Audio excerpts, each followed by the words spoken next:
Hola, muy buenas tardes. ¿Cómo están? Bienvenidos a Noticias Repretel. Hoy lunes, para mí es un placer informarles. Vamos de inmediato al avance de algunas de las informaciones que hemos preparado para usted. 5 fallecidos por accidentes de tránsito en las últimas horas. El último caso ocurrió en Santa Bárbara de Heredia. La víctima era una mujer que regresaba en moto de una vela. Además, sujetos en moto fallan intento de sicariato. Vean las imágenes. El arma no funcionó cuando pretendían el ataque a un conductor en Paso Canoas.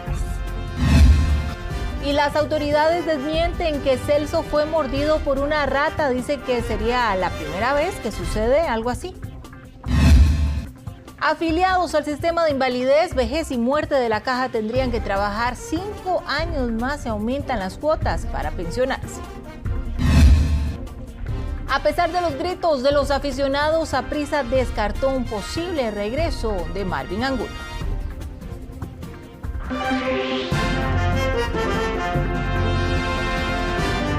31 personas, son muchísimas de verdad, las que fallecieron durante la primera semana de vacaciones de medio periodo, la mayoría por accidentes de tránsito. Solo hoy lunes se reportaron 2 víctimas mortales. Hernán, usted nos tiene todo el detalle. Adelante.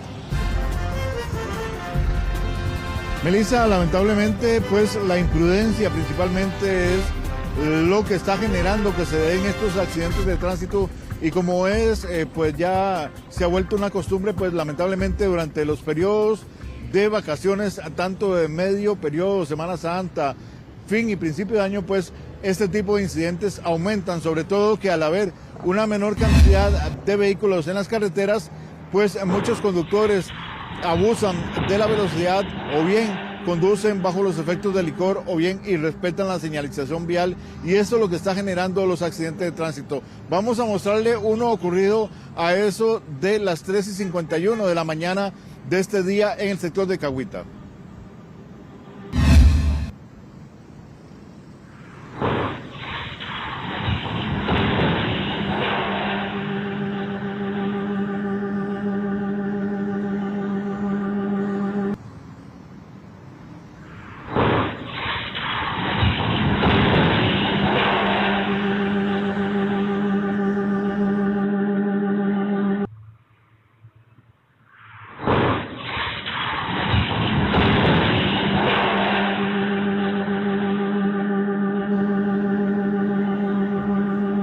Es importante mencionar que en el caso del accidente ocurrido en Cahuita, en Talamanca de Limón, son 2 los factores que inciden para que se dé este aparatoso accidente de tránsito esta madrugada. Uno, un caballo que deambulaba libre por la carretera, que se escapó de la propiedad donde permanecía, y el conductor no lo pudo esquivar debido al oscuro de la zona, y esto lo llevó a que lo impactara. Incluso el animal falleció debido a los golpes que sufrió. Esto hace perder el control al conductor y salirse de la vía e impactar con el local comercial. En el sitio fallece una persona y la segunda es trasladada al centro médico en una condición bastante delicada, aunque aún permanece con vida, según el reporte de las autoridades reportados y registrados hace pocos minutos. El exceso de velocidad también habría incidido en este percance, debido a que esto le impidió al conductor frenar o tratar de esquivar al equino que estaba sobre la carretera. También se han presentado accidentes que no dejan víctimas mortales, pero que sí han dejado muchos heridos. Uno de estos ocurrió la tarde de este domingo en Concepción de la Unión. Lo vemos.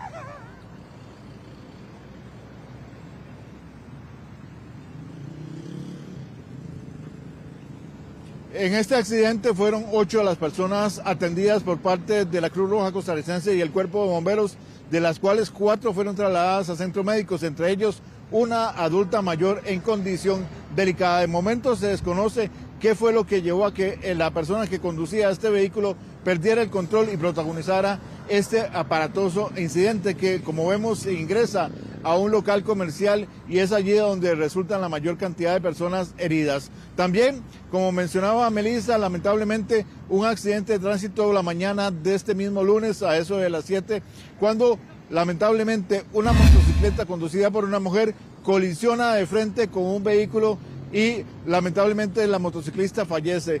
Del impacto, el vehículo arrastra al menos 30 metros la motocicleta hasta quedar fuera de la vía y la conductora queda bajo el vehículo tipo 4x4. Esto se dio en San Juan de Santa Bárbara, en Heredia. Detrás de la víctima viajaba su pareja sentimental en otra motocicleta y él presenció todo lo que ocurrió y cómo su pareja perdía la vida en este accidente. Aparentemente la víctima intentó adelantar a otro vehículo en una curva y esto fue lo que originó el accidente. Además se habla de que tendrían problemas o podrían estar cansados debido a que regresaban de una vela, habían pasado prácticamente toda la noche sin dormir y esto también pudo haber incidido según el reporte de las autoridades. Sin embargo, esto tiene que ser determinado mediante autopsia por parte de las autoridades del organismo de investigación judicial. En lo que va de la primera semana de vacaciones de medio periodo, son al menos 31 incidentes atendidos por la Cruz Roja costarricense relacionados con tránsito y lamentablemente en las últimas horas 5 personas fallecidas. Lo vemos en la siguiente información. La invasión de la vía por un caballo ocasionó un violento accidente de tránsito.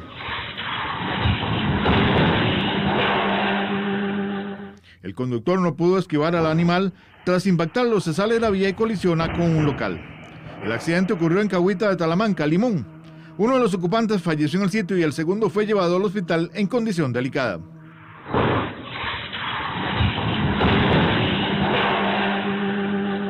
Reportan una colisión de un vehículo contra un equino y posteriormente contra un objeto fijo.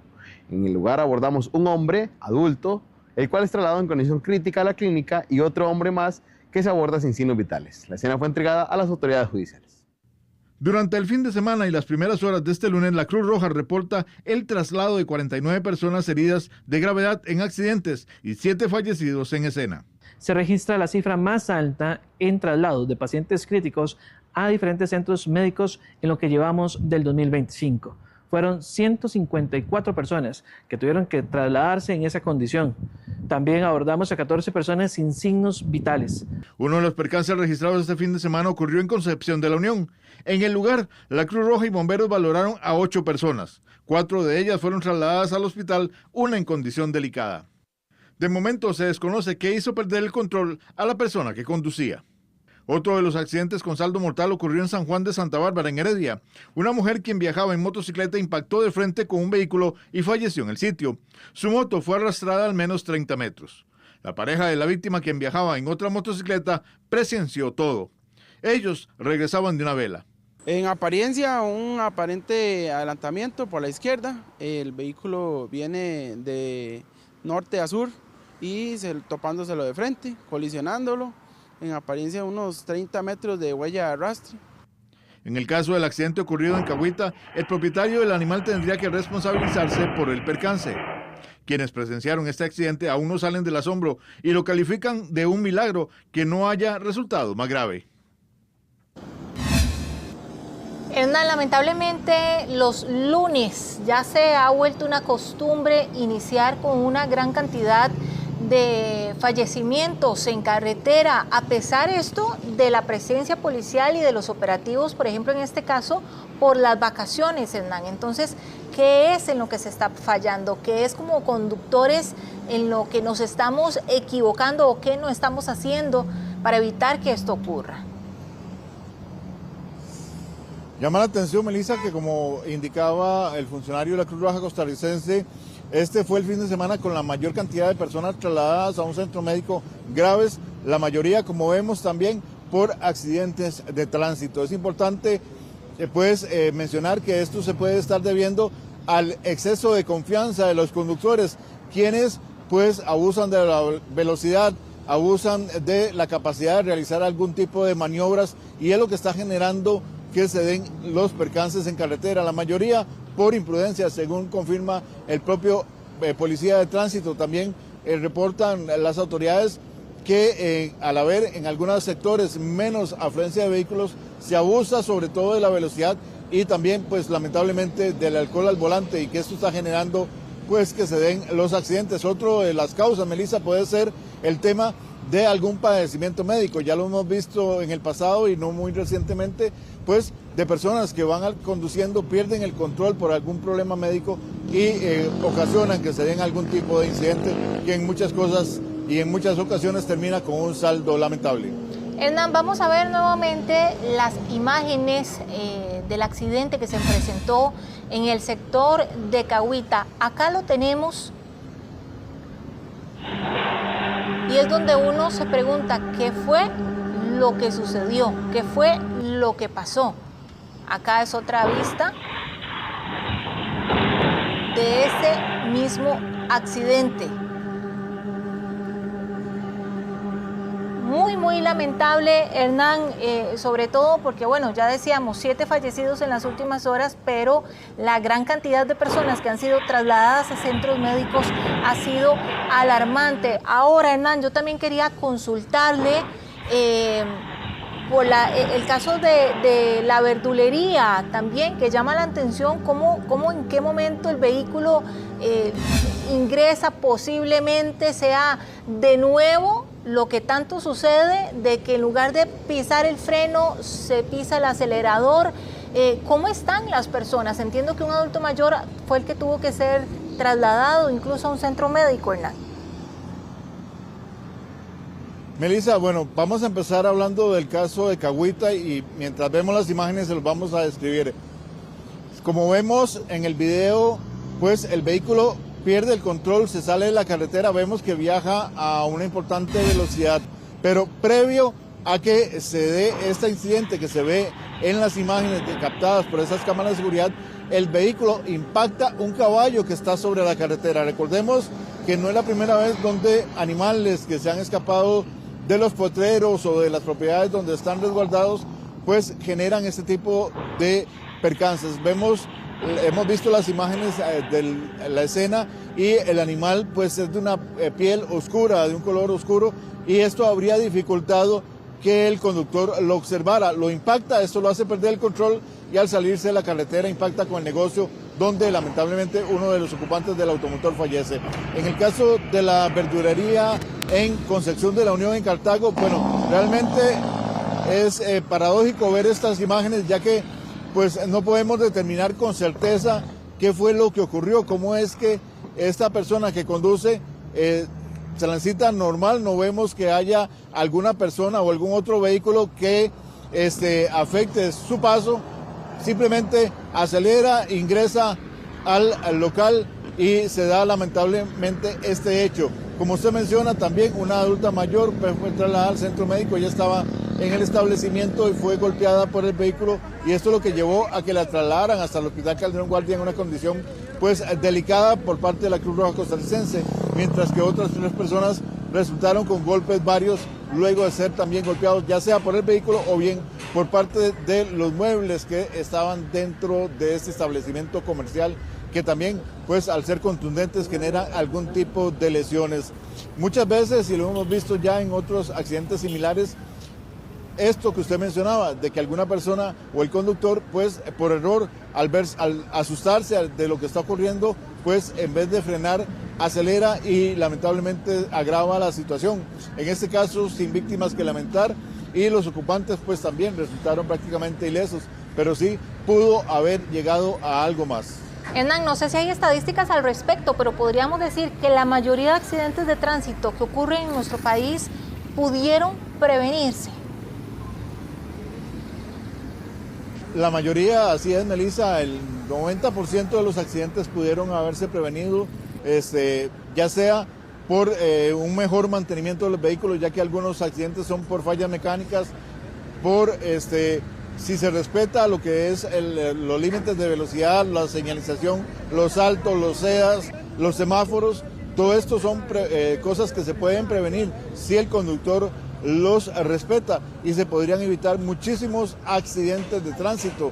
También, pues, algunos casos, los peatones, por ejemplo, en el caso de los atropellos, de fijarse un poquito mejor o tener un poquito más de precaución antes de proceder a cruzar la vía y esto podría evitar en mucho accidentes en carretera. Melissa. Hernán, muchísimas gracias. Más adelante regresamos con usted. Continuamos con más.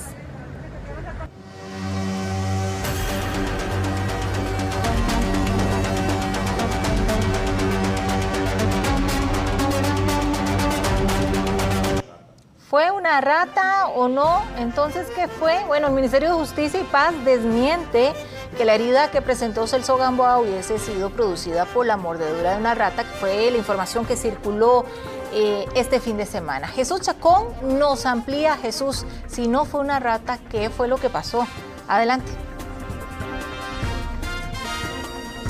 Así es, Melissa, según lo que han manifestado los cuerpos policiales de justicia, es que en horas de la mañana del domingo, Celso Gamboa hace el llamado a ellos para indicarles que un roedor lo había mordido mientras dormía. Con esto, bueno, se alteraron todos los protocolos médicos que mantiene estos espacios para los presos, y en este caso, bueno, ellos se presentaron, realizaron la ayuda a él, que sí presentaba una herida, pero sin embargo los médicos, que son médicos en compañía con la caja, los que le brindan la ayuda a estas personas, determinaron que la herida que él mantenía no era de una mordida de una rata, tal y como él lo había expresado. Sin embargo, bueno, esto mantuvo los protocolos de salud que se mantienen en este centro penitenciario, y lo que provocó fue que se le pusiera la vacuna contra el tétano, una vacuna que, bueno, es para todo ese tipo de infecciones que pueden ser traídas por mordeduras de animales como perros,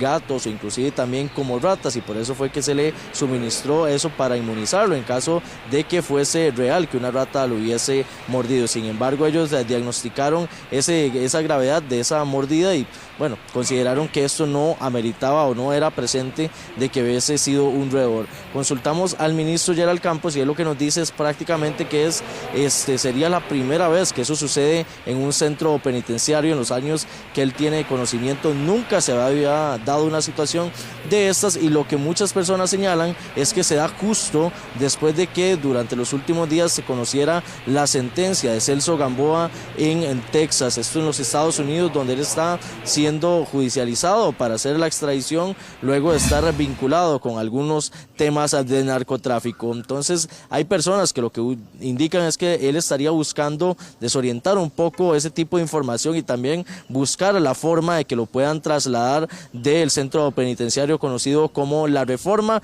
Recordemos que ya hoy cumple él 3 semanas de estar en máxima seguridad, y es por eso que, bueno, se han manifestado algunos comentarios de que se podría significar que él estuviese buscando algún método para poder ser trasladado a otro centro penitenciario o que se le dé la condición de casa por cárcel. Sin embargo, al ser un tema que se está tratando de hacer la extradición hacia los Estados Unidos, bueno, se mantiene que no se puede sacar de esa celda de máxima seguridad, donde él justifica que específicamente cuando él dormía fue que lo muerde una rata. Sin embargo, luego de hacerse los estudios correspondientes por parte de los médicos de este centro penitenciario, logran evidenciar que la herida sí mantiene una herida, pero que sin embargo esta no es específicamente una mordedura de un roedor. Sin embargo, se ha mantenido que se estaban realizando los estudios para determinar con qué específicamente se pudo haber realizado la herida don Celso Gamboa. También ha manifestado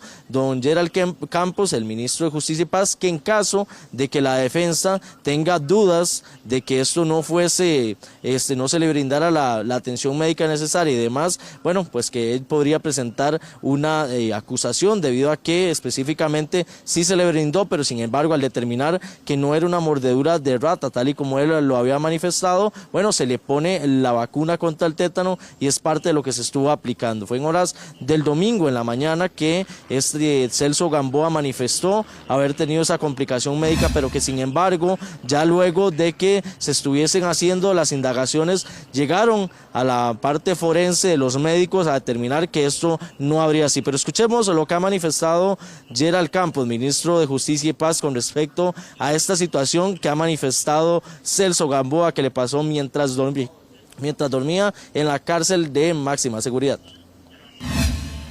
Indicó que había recibido una mordedura de un roedor. La doctora de nosotros va, lo revisa, le cura la eventual herida. Entiendo que ella no tiene tan claro cómo se produjo la herida, pero igual se le puso la vacuna contra el tétano y otras cosas, entonces él está estable. Vamos a garantizar que tanto él como todas las personas privadas de libertad, ante una situación de urgencia, pues sean atendidas. Lo que sí le puedo garantizar es que sería el primer caso que yo tenga conocimiento en muchos años de que esto sucede, y más en este gobierno. En ese caso, con lo que él manifiesta, ¿pudo la parte médica determinar que fuera una mordida de un roedor o que fuese tal vez una lesión por otra cosa? No, recuerde que ellos están para atender, son contención médicos adscritos a nosotros y también a la caja. Si ya existiese duda de cómo se produjo la lesión, ya se tenían que ser los médicos forenses del Poder Judicial y él requerirlo con sus abogados. Jesús, ¿sabemos en qué parte del cuerpo se dio la herida que le hace creer a Celso, al menos hasta donde lo declaró, que pudo haber sido una rata?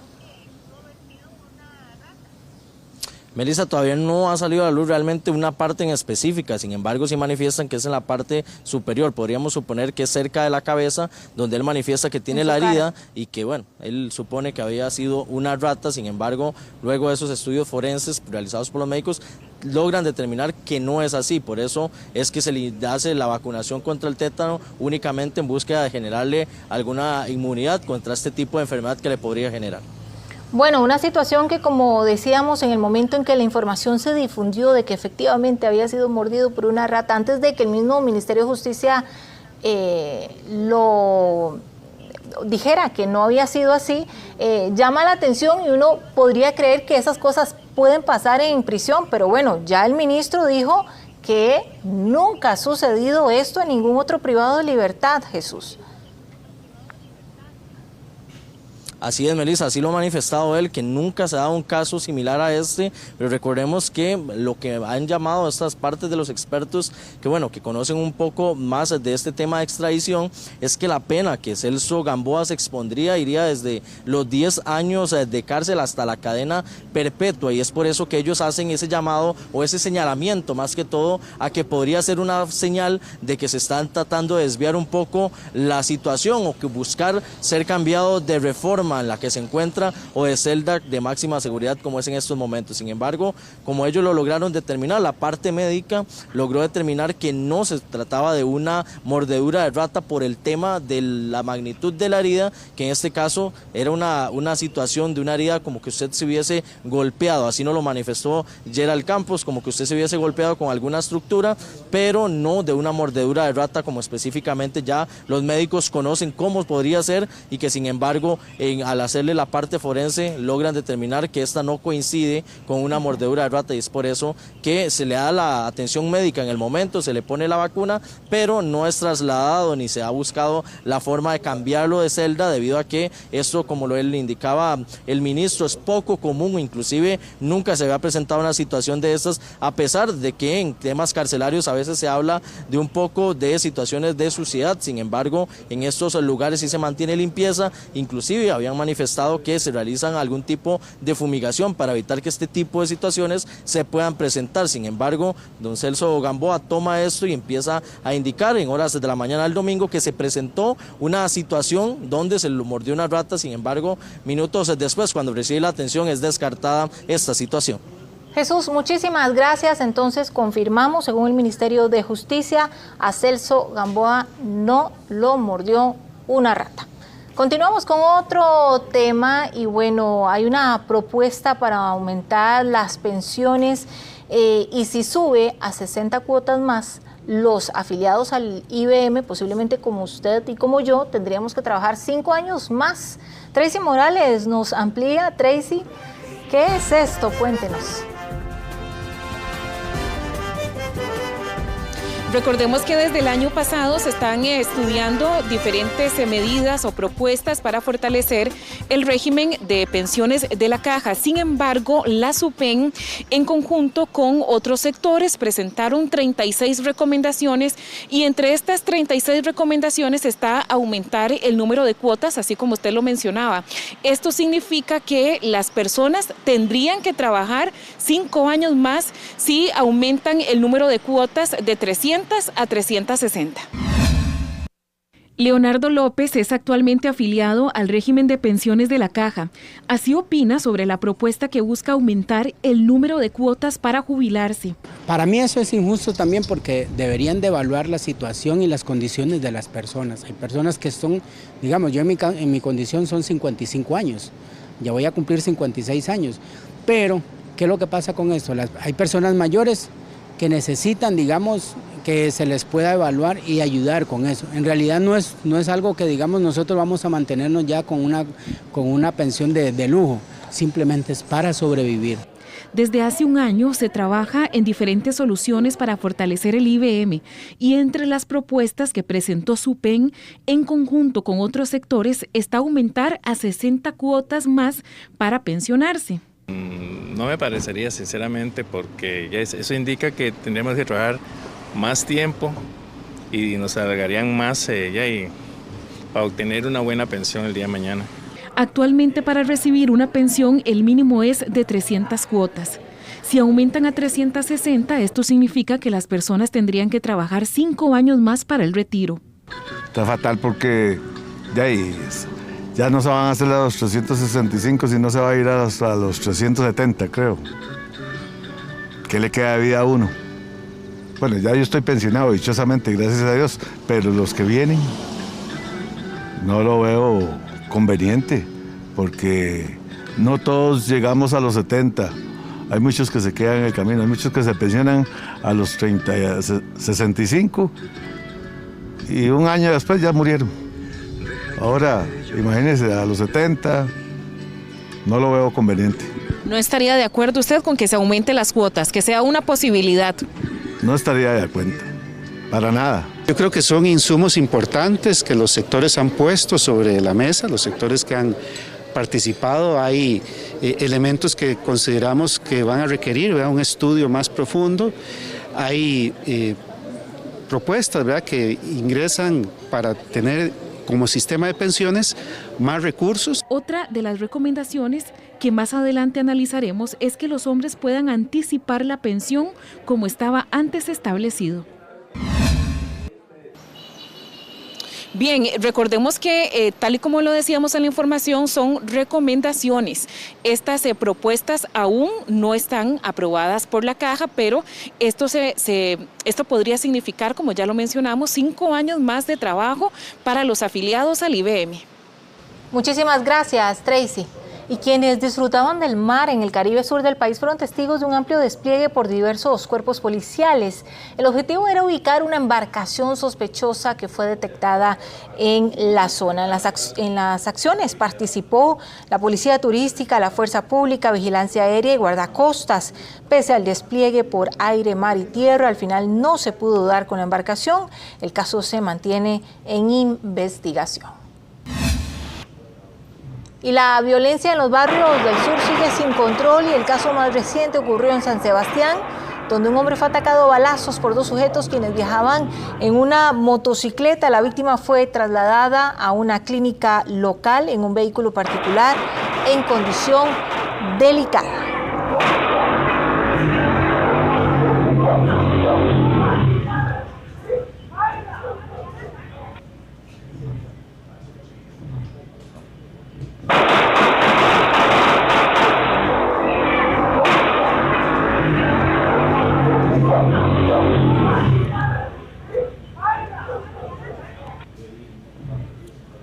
Y los 2 presuntos responsables de un doble homicidio fueron liberados horas antes sin medidas. Al no existir pruebas suficientes en su contra, una de las víctimas es un mecánico inocente. Estos hombres, quienes fueron detenidos por la policía, son de apellidos Pineda y Camacho. Presuntamente son 2 sicarios quienes serían los responsables de un doble homicidio. Pese a ello, cerca de las 11 de la noche de este domingo, fueron liberados sin medidas. El doble crimen ocurrió en Portogolpe de Santa Cruz, Guanacaste. La víctima, Emanuel Marchena Hernández, quien intentó refugiarse en una propiedad cercana, así como Freddy Acevedo Morales, quien se desempeñaba como mecánico y quien se convirtió en una nueva víctima colateral.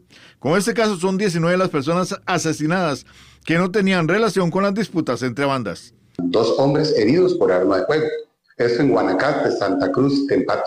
Al lugar, la Cruz Roja Costarricense envía 2 unidades de soporte básico de vida. Se abordan 2 hombres adultos con múltiples impactos de bala a la hora de la valoración con ausencia de signos vitales. La escena es entregada a las autoridades correspondientes. Las víctimas viajaban en un vehículo cuando fueron interceptadas por 2 sujetos en moto. Marchena, quien viajaba en el asiento del acompañante, ya había manifestado que se marcharía de Santa Cruz. Había sobrevivido a otros atentados y era amenazado de forma constante. El caso se mantiene en investigación. Y una joven de solo 26 años fue asesinada por su pareja luego de una discusión y al parecer la asfixió. Esto en Atenas. El sospechoso fue detenido horas después y se presentó al Ministerio Público. Gustavo Díaz está en el lugar y nos tiene el detalle. Gustavo.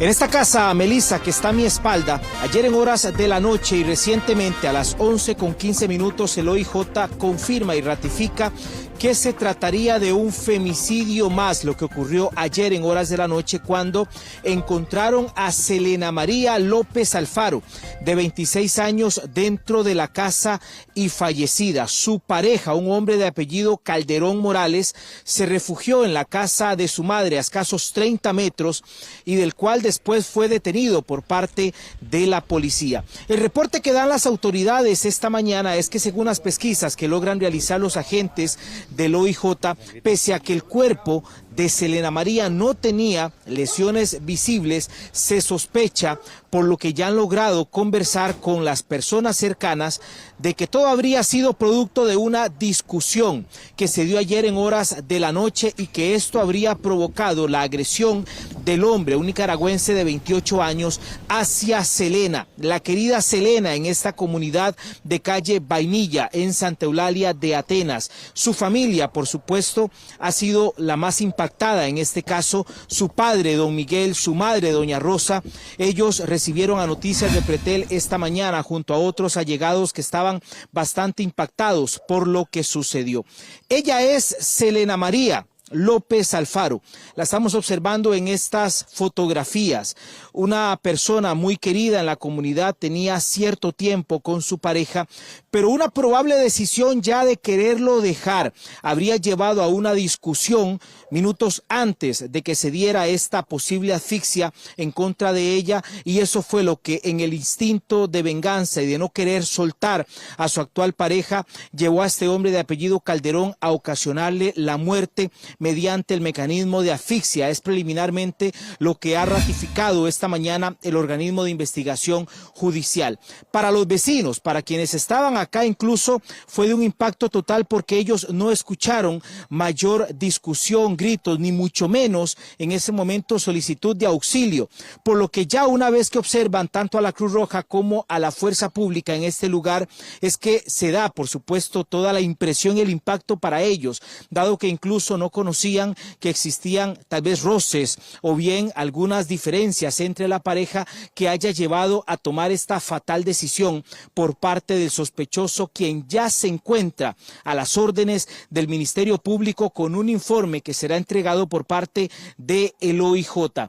Muy cerca de esta vivienda en donde yo me encuentro vive la familia de Selena María, con un impacto total, con unas también ganas muy bajas de conversar tanto con nosotros como con el resto de la comunidad. Se han generado, por supuesto, estas impresiones de mucho dolor para ellos, para quienes la conocían. Y es que ayer en horas de la noche, precisamente, Selena María estuvo compartiendo con su familia de una chicharronada en la casa de sus padres. Posteriormente se viene para esta vivienda y es finalmente en donde su actual pareja, este hombre de apellido Calderón, le quita la vida mediante el mecanismo de la asfixia. Hemos preparado una nota que no solamente trae la impresión de los vecinos más cercanos, sino también de la familia y los allegados de esta joven mujer. Escuchemos. Los hechos ocurrieron pasadas las 11 de la noche en Santa Eulalia de Atenas. Dentro de una casa, en el limbo Vainilla, se confirmó el hallazgo del cuerpo de una joven de 26 años, identificada como Selena María López Alfaro. Ante la sorpresa de los vecinos, que estaban ante lo que aparentemente es un femicidio. Era una pareja normal, ya uno no había nada en ellos. La verdad que se veían que que se llevan bien y todo. La verdad que a todos nos dolió mucho, porque es una muchacha demasiado querida aquí del barrio y todo el mundo la conoce como muy sonriente y muy especial. Ya el muchacho estaba ahí detenido. Sí. ¿No se escucharon gritos, problemas, discusión? Bueno, la verdad que yo no escuché. Yo cuando me di cuenta ya estaba en la ambulancia. La unidad de Cruz Roja observó a la joven sin lesiones visibles. Se cree que el sospechoso la asfixió, según datos preliminares que maneja el OIJ. La Cruz Roja desplazó al lugar una ambulancia. Al llegar al sitio encontramos dentro de una vivienda a una mujer sin signos vitales. La escena queda a cargo de las autoridades correspondientes. Horas después que estuviera en la casa de sus padres, Selena se regresó a su vivienda. Así lo confirmó don Miguel, el padre de la joven fallecida, a Noticias Repretel. En realidad, pues nosotros estamos aquí. Mi hija estaba en la casa. Estuve ahí en la casa mía, pues vamos abajo. Y ella se fue para la casa y ya, tranquilo. Después nosotros fuimos guardamos todo ya, todo. Después lo fuimos a comer una sopa allá al lado de Morazán. Y ahí lo venimos, le echamos una birrilla y todo, pero ya nos acostamos a dormir todo y pues le llegó la noticia. La familia de Selena la considera una joven que era luz para todos, la menor de la familia. Y lo que me dice, papi se dio cuenta que mataron a Selena, le digo, ¿cómo? Y eso es impactante porque dice el dicho que no hay muerto malo, pero es que es totalmente diferente Selena a ese dicho, ¿me entiendes? Ha sido una mujer, era una excelente porque tuvo muy buenos principios. Totalmente. ¿Y la pareja ayer estuvo aquí conviviendo? No sé si él estuvo aquí, pero la muchachita por ahí sí estuvo aquí en la casa y por acá, pero el muchacho no sé, ese sí no lo pude lograr ver.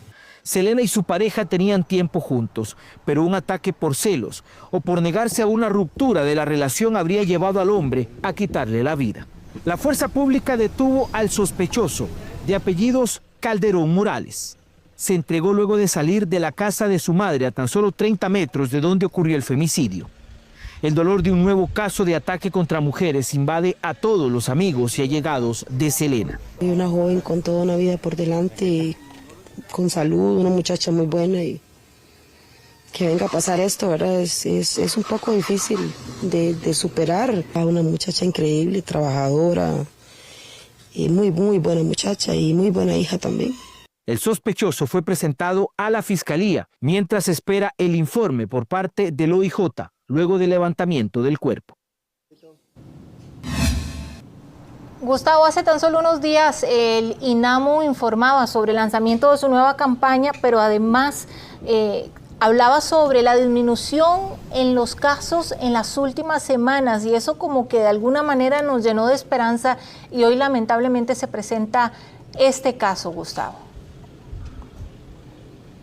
Junio y julio, Melissa, habrían sido meses de mucha serenidad con respecto al ataque de hombres hacia sus parejas, completamente contrario al inicio de año, en donde enero sumó 5 femicidios, febrero sumó 6 femicidios, marzo y abril también un número importante que vamos a ir repasando más adelante.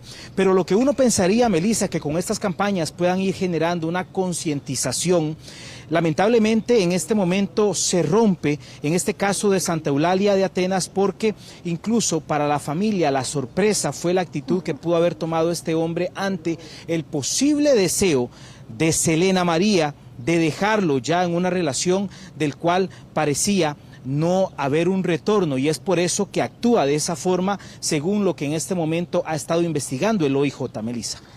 Gustavo, y es que eso es lo más triste, porque escuchábamos las declaraciones de familiares, vecinos, decir, es que eran una pareja normal. Entonces uno piensa, ¿cuántas parejas normales vemos en este momento y que realmente podrían estar corriendo un riesgo, Gustavo? en donde ni siquiera existe una previa de agresión, Melissa, o de discusiones que lleven a esta persona, a la mujer, a hacer una solicitud incluso de medidas de protección. Hay muchos casos como estos que muy probablemente todo queda así, de las puertas para adentro, como en esta vivienda que pocos conocían lo que estaba sucediendo. Ya en ese momento prácticamente lo que sucede es que existe una disposición, ha conocido Noticias Repretel por parte de Selena, de dejar a este hombre, lo cual él, al no querer que eso sucediera, es que toma esa actitud, y muy probablemente cuando ella llega ayer de casa de sus padres es que toma la decisión de quitarle la vida, y eso es lo que todavía genera un lamento mayor para quienes la conocían en su familia como en el vecindario. 26 años, una jovencita apenas, Gustavo, y es que si algo muestran también las estadísticas es que no hay clase social, no hay edad, no hay ninguna situación que condicione los femicidios, Gustavo. Es simplemente, Melissa, que en muchas ocasiones el machismo lleva a que muchos hombres se crean poseedores prácticamente de una relación, de una persona, y ellos en algún momento llegan a sentirse amos y señores de esa persona, y por supuesto que esta circunstancia es lo que ante todas luces se quiere seguir evitando en nuestro país. Y vean ustedes nada más las cifras que les decíamos a ustedes les íbamos a explorar. Veamos lo que sucede durante este año 2025 y quiero que repasemos con estos nombres porque son las víctimas concretamente que han perdido la vida este 2025. En enero fueron Ingrid Espinosa en Heredia, Tamara Centeno en San Ramón, Sandra Oporta en San Carlos, Maribeth Mondragón en Heredia y Miriam Fernández en Talamanca. Sumó a 6 la cantidad de homicidios en febrero. Estamos hablando de Sofía Calvo en Alajuela, Juliana Valverde en Chomes de Punta Arenas, Catherine López en Liberia, María Julia Ditel en Turrialba, Marcela Hernández en Guanacaste y Maritza Chavarría en Alajuelita.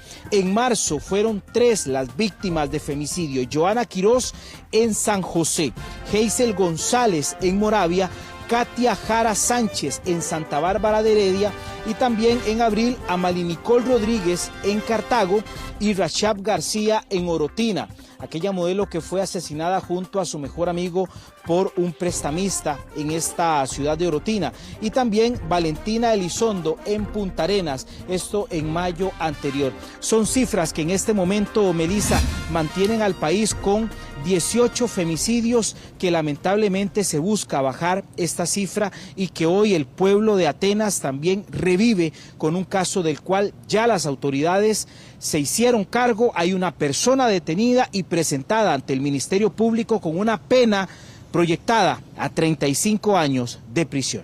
Vean este rostro de esta jovencita, porque es que así hay que verlo, no solo como números fríos, cada uno de esos datos que bien nos daba Gustavo tiene un rostro, tiene una familia y tiene una historia detrás. Ahora, Gustavo, en cuántos de estos casos realmente se hace justicia? De hecho que el director del OIJ ha sido muy enfático, Melissa, en este 2025 de que cada uno de los casos de femicidio en el país han sido resueltos, al menos con la primera etapa, que es la captura de los sospechosos. Incluso en uno de ellos, que fue el caso que ocurrió en Guararí de Heredia, en donde el sospechoso se fue hacia Nicaragua, es donde ha existido una mayor resistencia, pero en el resto de los casos se han logrado capturar a los sospechosos y ya ponerlos a las órdenes del Ministerio Público, guardando en la totalidad prisión preventiva, y eso es muy importante, la acción oportuna e inmediata de las autoridades, Melissa. Bueno, Gustavo, pero es que también en muchos de estos casos hasta el asesino se entrega a las autoridades, pero ¿ya para qué? Ya se perdió una vida, ya esto no les va a devolver a una mamá, a sus hijos o una hija, a sus padres. Qué situación más lamentable, Gustavo. Muchísimas gracias. Nosotros vamos a continuar con información de última hora. 12:46 y lamentablemente tenemos que informarles sobre el ataque de abejas que se presentó específicamente en Turrialba, en Cartago. ¿Y por qué digo que lamentable? Bueno, porque una persona falleció tras ser víctima de este ataque. Fueron específicamente 3 adultos los que tuvieron que ser atendidos por las autoridades de emergencia luego de presentar múltiples picaduras, pero lamentablemente una de estas personas fue declarada sin vida en el lugar. Vamos a escuchar las palabras del encargado del operativo, Luis Salas. El día de hoy, al ser aproximadamente las 10 de la mañana, se nos reporta ataques de abejas, esto en el sector de Jicotea, esto es en el sector de Talamanca. Un vehículo de la estación de bomberos de Turrialba fue desplazado al sitio y al arribo a la escena ubica 2 personas con múltiples picaduras y una tercera lamentablemente fallecida.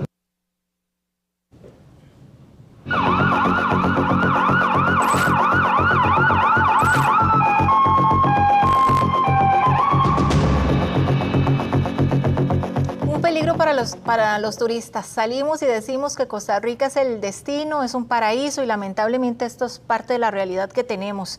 Y es que se asesinó, sí, a un turista canadiense en una casa de alquiler en Tamarindo, y esto por supuesto sacude al sector turismo, sector que además es una de las economías más importantes en nuestro país. Josué Vargas nos tiene todo el detalle. Josué, adelante.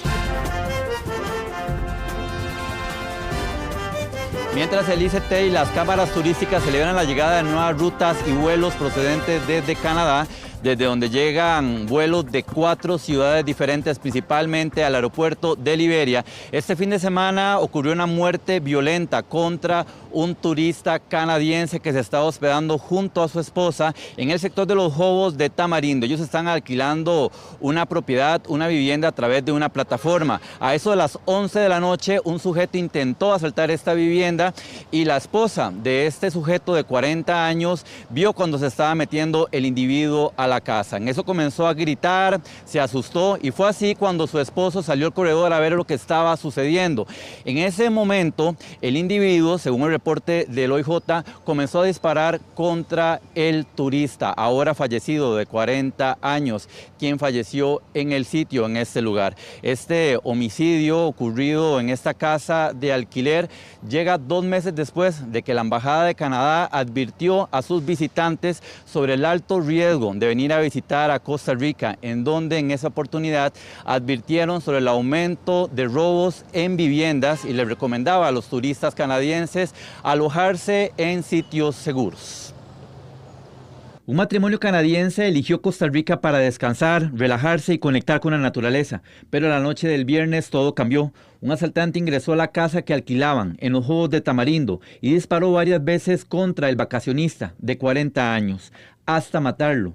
Según el reporte preliminar, su esposa vio al ladrón entrar, comenzó a gritar y su esposo salió al corredor para ver la situación. Fue ahí cuando recibió los disparos mortales. Desgraciadamente en este tipo de establecimientos no hay seguridad, no hay un recepcionista, como sí lo hay en los establecimientos formalizados en Costa Rica. Desgraciadamente ocurre en un establecimiento de este tipo de plataformas en donde la seguridad es nula o inexistente. Este homicidio ocurre 2 meses después de que la Embajada de Canadá actualizara su advertencia de viaje hacia Costa Rica. Alertaron a sus ciudadanos sobre la frecuencia de robos en Costa Rica contra turistas norteamericanos, al ser percibidos como personas de alto poder adquisitivo. Algunos visitantes no están al tanto de los riesgos, otros ya han sido advertidos. De seguridad yo he escuchado aquí que es uno de los países más tranquilos de aquí de Centroamérica, porque hemos estado en Colombia, en Perú y la situación casi está igual que en México.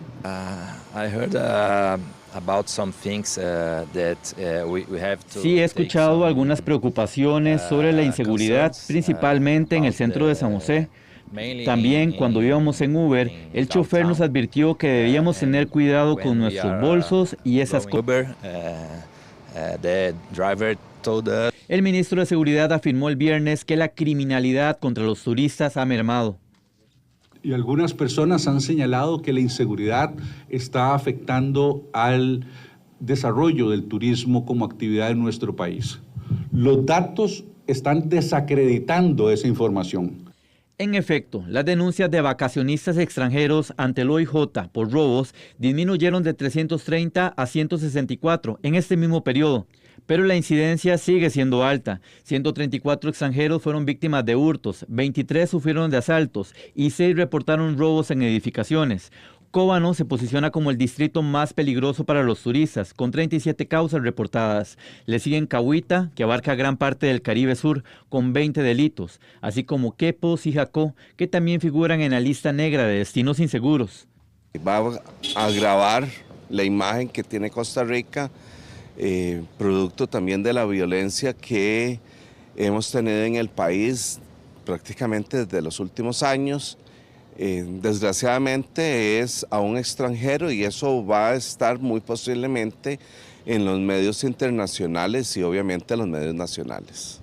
La muerte de este turista no es un hecho aislado. En febrero, 2 ladrones irrumpieron en la casa de un ciudadano francés, también en Tamarindo, y le dispararon hasta enviarlo grave al hospital.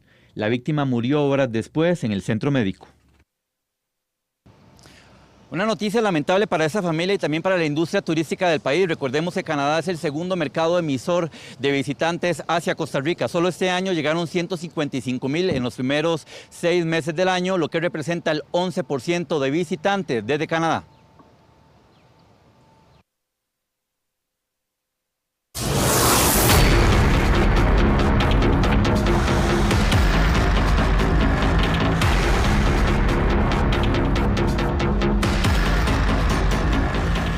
Ustedes han escuchado esa frase de volvió a nacer. Bueno, este es el vivo ejemplo, y es que el fallo del arma que llevaba uno de los sicarios salvó la vida de un conductor en Paso Canoas.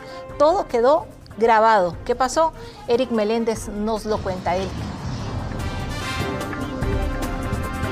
Bueno, precisamente, Melissa, a través de una cámara de seguridad es como se registra este hecho. Este hombre, la víctima, quien se disponía a salir de un local comercial en el centro de Paso Canoas. Vamos a estas imágenes también de ese momento cuando cuando lo interceptan estos 2 motociclistas. Uno de ellos se baja de la motocicleta e intenta apuntarlo. Ese fallo en el arma genera que, bueno, su vida se salve a poco. Bueno, vemos incluso cómo lo apunta, pero el arma, aunque él intenta en varias ocasiones, no dispara. Una situación de sicariato que lo hemos venido informando, y según ha indicado el OIJ, por supuesto la preocupación ahora es también con víctimas inocentes. Vemos el posible móvil donde intentaban asesinar a esta persona, pero también las secuelas que eso está generando en varios puntos del país, y por supuesto con la inexperiencia que una vez queda evidenciado también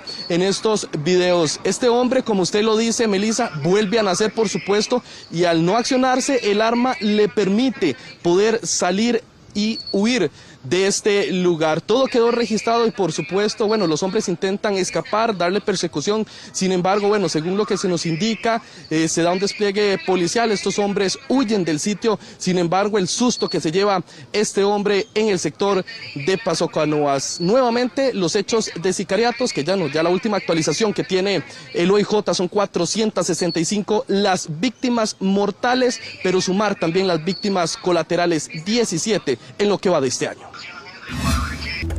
El fallo del arma de fuego que andaban estos 2 sicarios en el sector de Paso Canoas salvaron la vida a este conductor, que fue interceptado tras salir de este local comercial.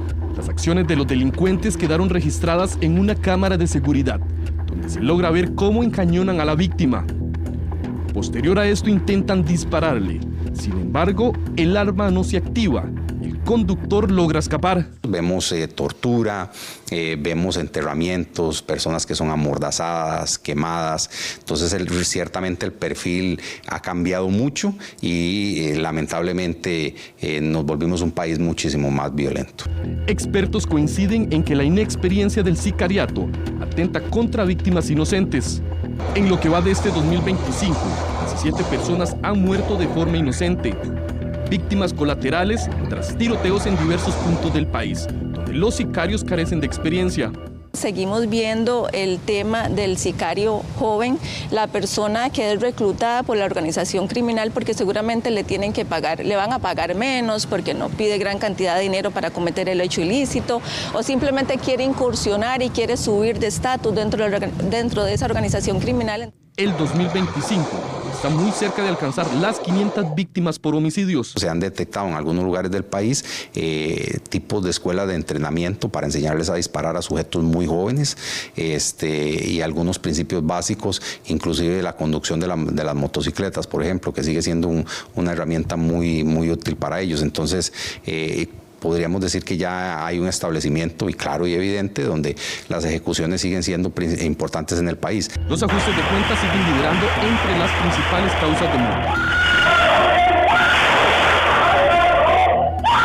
Según el OIJ, el 74% habrían obedecido ajustes de cuentas. El 79% de los hechos homicidas se da con arma de fuego. Los 2 últimos años se han convertido en los más violentos de la historia del país.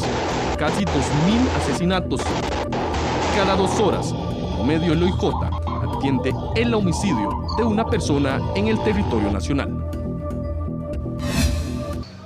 Eric, ya se ha señalado la posible inexperiencia, la posibilidad también de que sean personas jóvenes o que en los nervios a veces les ganen, pero también en algún momento se habló de que muchas de estas armas incluso pueden estar alteradas, son armas sin mantenimiento, armas hechizas incluso que usan los grupos criminales, que por fortuna, ojalá esta fuera la mayoría de los casos, que no les funcione a los sicarios, Eric.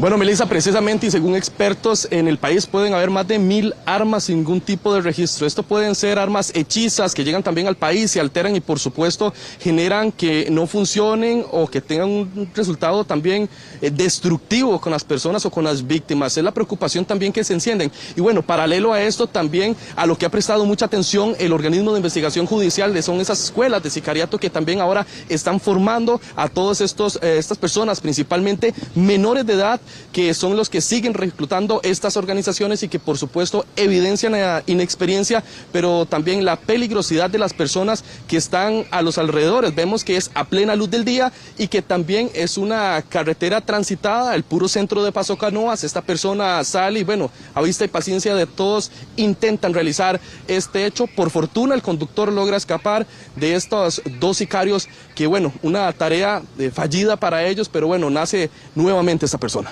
Eric, y bueno, en este caso ya lo decíamos, parece que la inexperiencia hace que falle, pero también la inexperiencia ha hecho que más bien las balas alcancen víctimas colaterales, víctimas inocentes. Precisamente hace unos minutos, Melissa, actualizó el OIJ la cifra de víctimas colaterales, 17 en lo que va de este año, 11 hombres y 6 mujeres, pero estamos muy cerca también de alcanzar la cifra del año anterior, del 2024, cuando se cerró con 24 muertes inocentes. Es también esa peligrosidad y por supuesto lo que ahora están siguiendo muy de paralelo la policía judicial para poder llegar con estas escuelas de sicariato, así lo tienen ellos identificados y que también están dando esa formación, por decirlo lastimosamente de una forma, donde instruyen a las personas a disparar, pero también a cómo maniobrar las motocicletas para realizar estas labores de sicariato, en este caso fallidas, como lo vimos, pero también por un error del arma y es parte también de lo que estamos enfrentando con víctimas inocentes que se siguen sumando. Increíble a lo que hemos llegado, Eric. Muchísimas gracias. 1:00 p.m, hacemos una pequeña pausa comercial, pero quédese con nosotros porque ya venimos con más de noticias. El visitar las playas es una de las actividades preferidas durante el periodo de vacaciones, pero en muchas ocasiones, lamentablemente, va uno con la ilusión y termina en tragedia. En la primera semana del receso escolar de medio año, ya la Cruz Roja atendió 41 incidentes acuáticos y en los 2 casos recientes, 2 personas fallecieron. Hernán, usted nos amplía. Melissa, es un hecho muy lamentable y en muchas ocasiones por descuido o por no acatar las recomendaciones que dan tanto vecinos como las autoridades de socorro. Y es que la Cruz Roja mantiene un amplio operativo en playas, ríos, quebradas, lagos y algunos otros sitios donde acude gran cantidad de personas a disfrutar del agua, a nadar y pues lamentablemente algunas de estas personas, incluso bajo los efectos del licor, pues ingresan y lamentablemente terminan en tragedia, sobre todo en el mar, donde las corrientes arrastran a las personas y lamentablemente perecen ahogadas. Uno de los casos más recientes ocurrió en Playa Coyote, en Nandayure de Guanacaste, donde una familia estaba disfrutando del mar. 2 jóvenes fueron arrastrados y uno logró salir a la orilla, mientras que el otro fue arrastrado por la corriente y desapareció en el mar. Su cuerpo lamentablemente fue hallado esta misma mañana por parte de la Cruz Roja Costarricense durante el operativo que mantenían en la zona. El pasado sábado en Playa Hermosa, en Garavito de Punta Arenas, una situación similar, varias personas arrastradas por las fuertes corrientes, una no logra salir y cuando es abordada por personeros de la Cruz Roja Costarricense lamentablemente ya está sin vida. Y es que este año se han incrementado los hechos que tienen relación con accidentes acuáticos, ya sea en ríos, quebradas e incluso en inundaciones, personas que han sido arrastradas por corrientes que son considerados accidentes acuáticos por las autoridades. Y como vemos, 2 víctimas lamentables en este periodo de vacaciones de medio año, donde muchas personas han decidido acudir a las playas. En la siguiente información les ampliamos. El sol, la arena, la brisa marina, los atardeceres. Estos son algunos de los atractivos que llevan a que miles visiten las playas durante los periodos de vacaciones. Sin embargo, en algunos casos estos paseos terminan en luto y dolor. El caso más reciente ocurrió en Playa Coyote de Nandayure. La tarde de este domingo 2 jóvenes disfrutaban del mar y fueron arrastrados por la corriente. Uno logró salir sano y salvo. El segundo, de 17 años, no lo consiguió. De inmediato se inició el operativo de búsqueda que dio como resultado la mañana de este lunes. El cuerpo del menor de 17 años fue ubicado. La Cruz Roja Costarricense recibe un llamado de emergencia por parte del sistema 911, donde se reportan 2 personas que fueron arrastradas por la corriente, esto en el sector de Playa Coyote, Nandayure, Guanacaste. Al llegar al sitio, se logra confirmar que una persona logra salir del agua y es valorada por nuestro personal de la Cruz Roja, y otro menor de edad no se logra ubicar. Este lunes iniciamos labores de búsqueda en el sector y logramos ubicar el cuerpo del menor de 17 años, el cual se encontraba desaparecido. La escena queda a cargo de las autoridades correspondientes. Durante el fin de semana y las primeras horas de este lunes, la Cruz Roja reporta una persona trasladada grave y 2 fallecidos por accidentes acuáticos. Para atender en el menor tiempo posible los incidentes que se presenten, la Cruz Roja desplegó a 400 socorristas. Además, cuentan con 130 vehículos de emergencia y establecieron más de 100 puestos. Durante este operativo de medio año, la Cruz Roja Costarricense ha brindado 10.973 atenciones regulares. Adicional, se han trasladado 493 personas a diferentes centros médicos y de ellos 377 han sido en una condición crítica. Durante el momento de la atención se han declarado sin signos vitales a 37 personas. Una cifra importante de 41 accidentes acuáticos registrados y 8 emergencias en zonas montañosas. También hemos brindado atención en 103 accidentes vehiculares, por lo que recomendamos extremar las medidas de precaución tanto para el momento de la conducción como para llegar a las diferentes zonas de visitación y ante cualquier emergencia activar el sistema del 911 para que sea atendido de la manera más oportuna. Se pide acatar las recomendaciones que se brinden para que su paseo no termine en tragedia. Es importante que al faltar todavía una semana de vacaciones, de que si visita el mar evite que el agua sobrepase su cintura, y en el caso de los ríos y quebradas, si ve que cambia el color del agua o bien empieza a arrastrar basura, pues salga inmediatamente y aléjese, pues podría ser la presencia de una cabeza de agua. Esté muy atento y acate las recomendaciones que le brinden los rescatistas. Hernán, muchísimas gracias. Y una ola, pero en este caso de asaltos, azota el país en distintos sectores. Solo el fin de semana se registraron 5 casos. Rachel Matamoros nos tiene el detalle. Rachel.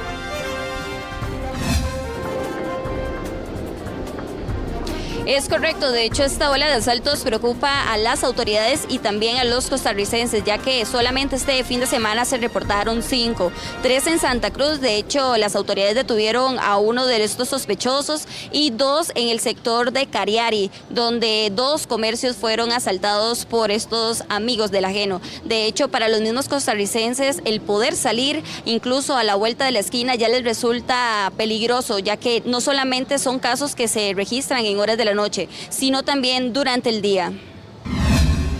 Costa Rica vive bajo una ola de asaltos imparable e incluso violenta. Los delincuentes ya no temen a las cámaras de seguridad ni a la hora del día, y lo que antes parecía un hecho aislado hoy se repite cada fin de semana.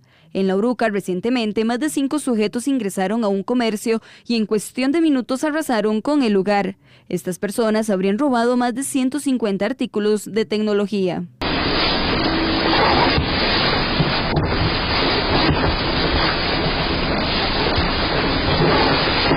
Como se ven imágenes, entre varios llegaron a desmantelar este comercio. Mientras unos intimidaban a los trabajadores, otros se encargaban de robar los artículos. Mientras tanto, en Cariari este mismo fin de semana, 2 comercios fueron blanco de Lampa. Uno de ellos fue atacado a plena luz del día. Delincuentes presuntamente ligados a la banda de alias Diablo estarían detrás de varios asaltos que se han registrado en la zona. Llegan así de pronto y se tiran así, lo encañonan, ¿no? Él se defendió, pero donde él iba a quitar la arma al muchacho, el arma lo disparó, entonces se le fue aparentemente por aquí y le clavó aquí en el estómago. Por otro lado, 3 asaltos también se registraron en Santa Cruz, igualmente este fin de semana. En apariencia, uno de los sujetos habría sido capturado por la policía cuando se daba la fuga en una motocicleta. Estos casos alarman a la ciudadanía, quienes temen por sus vidas al salir incluso durante el día. Tengo más precaución porque ya yo veo a alguien que viene detrás mío, así como siguiéndome, ya yo me paro, me meto en un negocio para que luego que pase, porque si no, no sé si me va a asaltar o no, pero es más posible que sí me vayan a asaltar. Toda hora hasta la esquina que usted va, ya uno va con el miedo de que lo asalten. Sí, uno se fija en la calle cuando va a entrar y se baja del bus, quiénes son los que están al lado, porque si no, llega hasta desnudo a su casa. Según el contexto de cómo ocurre el asalto, las penas pueden rondar entre los 3 a 9 años de prisión. Pero también cuando este sea cometido por 2 o más personas, o bien cuando sea cometido con armas de fuego o armas punzocortantes, estas van a agravar esa pena de conformidad con el artículo 213 de nuestro Código Penal, y se va a establecer una penalidad que va de los 5 y hasta los 15 años de prisión, quedando a discrecionalidad del juez al momento de determinar la pena. Los asaltos no dan tregua y el miedo se instala cada vez más fuerte en barrios, comercios y calles del país. Y dependiendo de cómo se ejecute el asalto o la fuerza con la que se cometa este delito, las penas de prisión rondan entre los 3 a 9 años. De hecho, incluso para muchos costarricenses este sentimiento de inseguridad se refleja en cualquier rincón de nuestro país y por ende también solicitan mayor presencia de las autoridades en las calles, ya que no es una situación que, como lo decíamos anteriormente, solamente se ejecuta en la noche, sino también durante el día. Rachel, muchísimas gracias y vamos con Jesús porque los presos de máxima seguridad tendrían nuevamente el espacio de visitas familiares y lo que se conoce también como visita conyugal. El Ministerio de Justicia y Paz dice que aún no ha sido notificado. Jesús, usted nos tiene el detalle, adelante.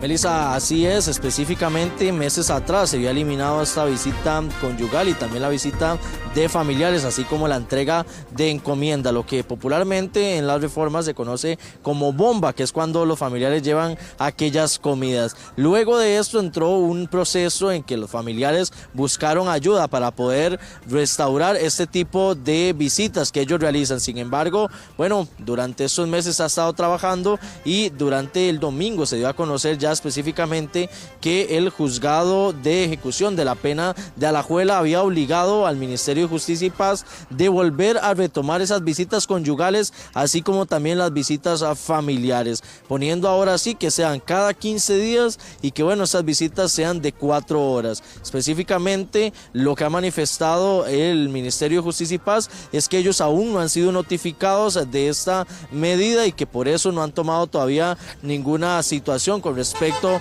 a eso. Además de que durante esos últimos meses lo que se buscaba con estas medidas que interpuso el Ministerio de Justicia y Paz era específicamente lidiar contra la ola de asesinatos y poner mano dura a la delincuencia. Sin embargo, específicamente ahora con esto, el ministro Gerald Campos ha manifestado que lo que le da es preocupación de que la parte judicial no esté poniendo ayuda para poder contener un poco la ola criminal y que bueno, que ahora estas personas contarán igualmente con el mismo beneficio de visitas, específicamente en la parte de la reforma, lo que se conoce como la reforma en Alajuela, y que es las celdas, las personas que están en estas cárceles de máxima seguridad. Será durante estos días que el Ministerio de Justicia y Paz se pronuncie y responda y genere alguna ejecución contra esta medida que interpuso este juzgado penal para poder volver a restablecer estas visitas que sin embargo ha generado comentarios. Inclusive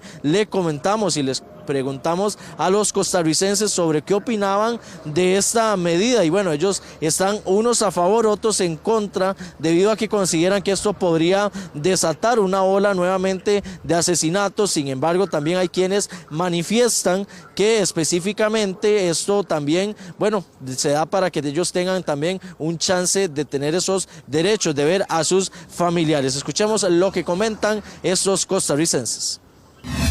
Me parece incorrecto porque ellos están ahí porque cometieron delitos contra otras personas y quitando los derechos a ellos primero. Cuando ellos quitan los derechos de las demás personas, quieren los de ellos.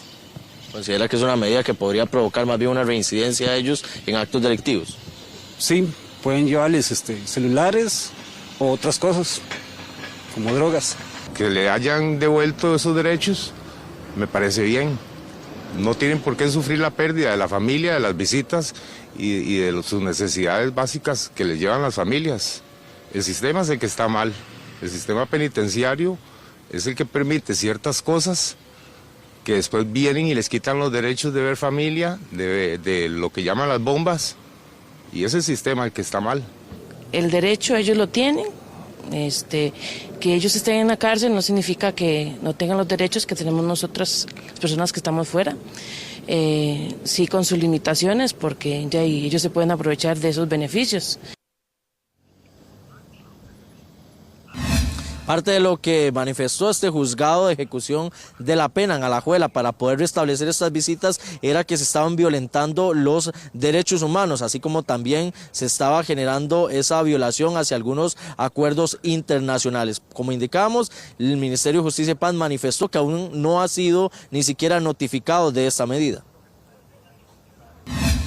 En ese momento me informa el señor viceministro de Justicia y el director de Adaptación Social que no hemos sido notificados. Entonces, para poder entender qué fue lo que se resolvió, necesitamos ser notificados. El equipo está trabajando, esperando la notificación. Vamos a ver cuáles son los motivos. A mí sí me preocupa algo. Estas medidas se hicieron para garantizarle a los costarricenses que íbamos a tener un control absoluto de lo que sucediera dentro del sistema penitenciario. Hasta el mismo Poder Judicial se ha referido a ese tema, que tenemos que ser duros, estrictos y con una cárcel que sea ejemplo. Pero ahora resulta que el mismo Poder Judicial nos dice que no, que hay que volver atrás. Entonces yo creo que aquí es importante que la jerarquía del Poder Judicial defina qué quiere. Porque aquí desde el Ejecutivo estamos matriculados con mantener el orden, la disciplina y que ellos no puedan seguir ejecutando acciones criminales adentro. Ese fue el fin. Bueno, y es que lo que han manifestado estas asociaciones que buscan ayudar a estos privados de libertad es que lo han celebrado por lo alto, debido a que ellos manifiestan que bueno, que con esto se va a mantener ese derecho y ese acceso de sus familiares a ver a estas personas que se encuentran privados de libertad. La resolución del juez de ejecutor de la pena de Alajuela indica que la directriz del Ministerio de Justicia no es solo violatoria a los derechos humanos de los privados de libertad, sino que es violatoria a tratados internacionales que se han tenido con este tipo de población. ¿Qué quiere decir esto? Que la orden de ejecución de la pena es clara. Se debe de reintegrar a los privados de libertad de mediana cerrada y mediana abierta, que son alta contención, la visita general, tanto de las personas adultas como la de los niños. Y también que se reintegre inmediatamente las visitas conyugales. Las personas que podrán ingresar a ver a un privado de libertad con un máximo de 3 personas por privado de libertad. Y también los niños podrán ingresar con su respectivo carné. A esas visitas específicamente podrán ingresar 3 adultos, también los niños, los hijos de estos privados de libertad con su carnet específico para poder generar esas visitas que se darán cada 15 días por 4 horas. Muchísimas gracias, Jesús, por toda la información. Y la onda tropical número 15 traerá una tarde acompañada de lluvias en varios sectores del país. Se pide precaución incluso porque podría presentarse tormenta eléctrica. María Fernanda Chacón nos amplía.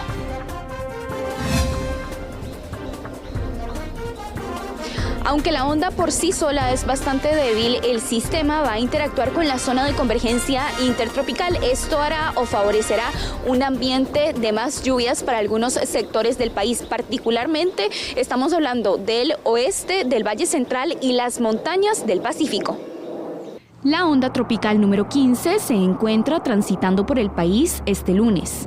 Aunque el sistema es catalogado como débil por el Instituto Meteorológico Nacional, estará interactuando con la zona de convergencia intertropical que se encuentra cerca del país, lo que creará condiciones favorables para lluvias intensas. Se ha generado sobre todo algunos aguaceros y tormenta dispersos en el Caribe, la zona norte y en la parte costera del Pacífico Central.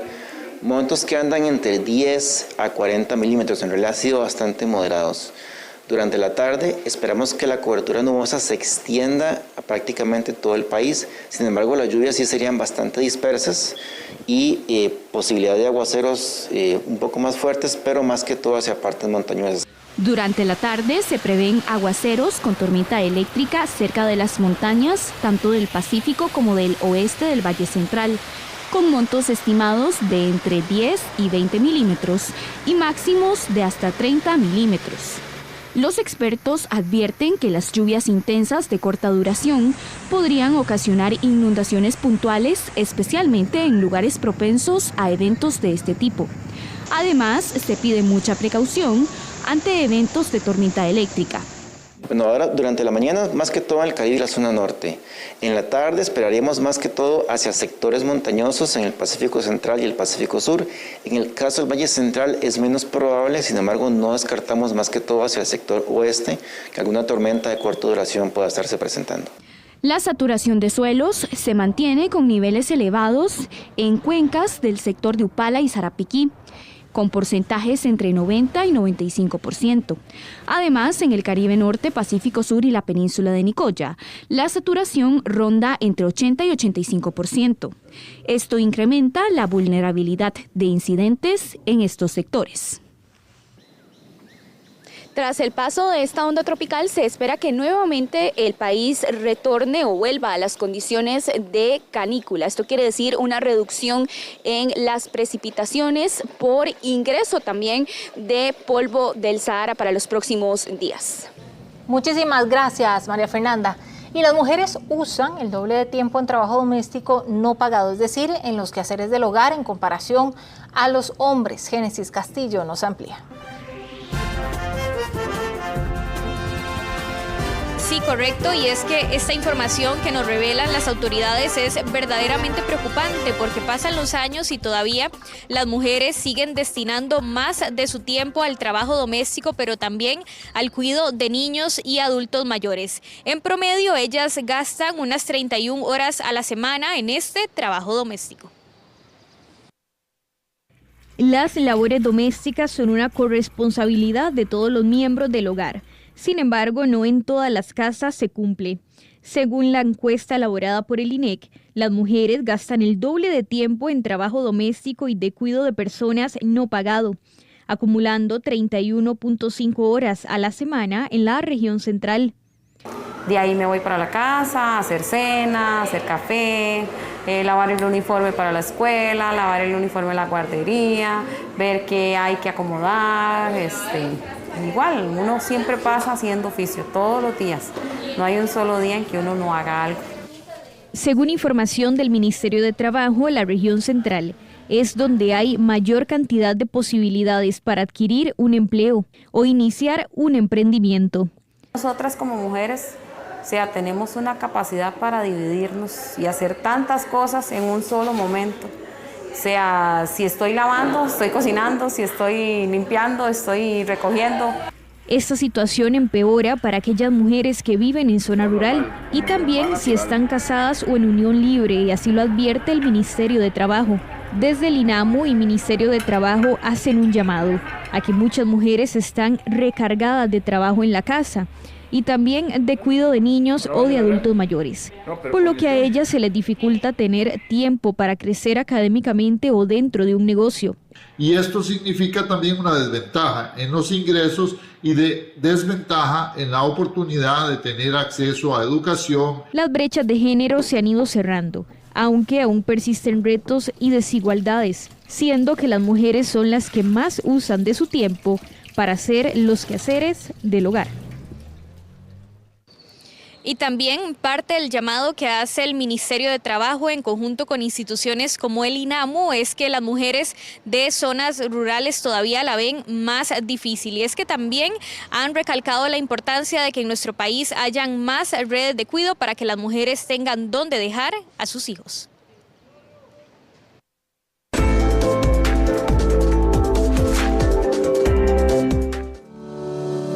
El Banco Nacional celebra 20 años de ser la entidad financiera sostenible de Costa Rica. Bajo el lema Banco Humano, Cercano y Sostenible, el BN impulsa el desarrollo de negocios centrado en las personas. 20 años de una visión fresca, de donde transformamos la forma tradicional de hacer banca a una forma nueva, innovadora, responsable, banca sostenible, donde somos responsables con los impactos negativos que tenemos para reducirlos y los impactos positivos para potenciarlos. En su reporte de sostenibilidad 2024, el Banco Nacional dio a conocer su récord histórico de utilidades de los últimos 16 años, con una utilidad neta de 51.000 millones de colones. Nos permitió acompañar a más personas con crédito. Más personas tuvieron acceso a vivienda, más personas tuvieron acceso a tener un crédito para sacar adelante su empresa, su microemprendimiento o su pequeña empresa y generar así empleo. A través de los años, el BN ha impulsado el crecimiento y desarrollo de las mujeres y poblaciones vulnerables. El 51% de clientes del Banco Nacional son mujeres. Esto significa que somos una banca inclusiva. Trabajamos también en comunidades indígenas.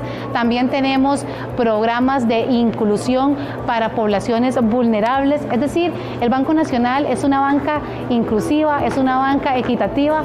Por sexto año consecutivo, el Banco Nacional revalidó su certificación Carbono Neutral Plus. Eso nos llevó a seguir en una siguiente etapa, que es acompañar a nuestros clientes en esa transición hacia una economía descarbonizada, con una fuerte gama de productos y servicios financieros, como es Pura Verde, donde tenemos hasta 7 categorías y 90 opciones de financiamiento con tecnologías para que las personas y las empresas puedan tener hoy procesos más amigables con el ambiente. Estos y otros logros usted los podrá conocer en el reporte de sostenibilidad 2024, que se encuentra disponible en www.bncr.fi.cr. Continuamos con más de Noticias Repretel y hoy liberan más citas para vacunación gratuita contra la fiebre amarilla, solo si viaja para Colombia. Para este inicio de semana arranca una nueva jornada de vacunación gratuita contra la fiebre amarilla. Se trata del 6º vacunatón solo para viajeros que tienen como destino Colombia. Tal y como se ha hecho en las anteriores campañas, para esta oportunidad también va a estar disponible un formulario para llenarlo con todos los requisitos y optar por un espacio. Estaremos vacunando del jueves 17 al sábado 19 de julio. Igual 500 espacios por día. Así que se liberará este formulario el próximo lunes a las 2 de la tarde. Estén pendientes. Pero preste atención a este cambio que anunció la ministra de Salud. Importante, hay un nuevo requisito. no se van a estar aceptando tiquetes comprados después de este sábado 12 de julio. E igual seguimos con el requisito de los viajeros única y exclusivamente a Colombia, y ahora aperturamos mes de septiembre. Entonces, viajeros a Colombia, mes de agosto y septiembre, y única y exclusivamente tiquetes comprados en la fecha límite del 12 de julio.